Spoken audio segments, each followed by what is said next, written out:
እዛ አካባቢ ላለው ኃይል በጣም ቀለል ባለ መንገድ መልሴ አንድ አርሶ አደር በሐምሌ ዶፍ ዝናብ ብቻ ሳይሆን መብረቅ እየጣለ ዝናቡና መብረቁ ከማሳው ያላስቀረውን ገበሬ መስከረም ላይ ወፍ ጮኻለችና ወፍ ስለምትጮህ አልወጣም ወደ ማሳ አይሄድም ብሎ የሚፈራ ገበሬ አይኖርም። ዶፍ ደፍሮ መብረቅ ደፍሮ የወፍ ጮት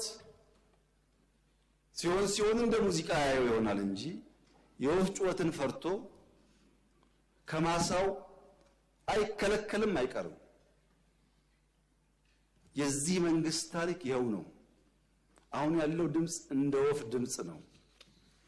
ዝናቡ መብረቁን አልፈነዋል። ማንኛውም መጠነኛ ትንኮሳዎች እንደ ወፍ ድምጽ ከማስተናገድ ያለፈ ድካም አይኖርብንምና መሰብሰብ ጥሩ ይሆናል።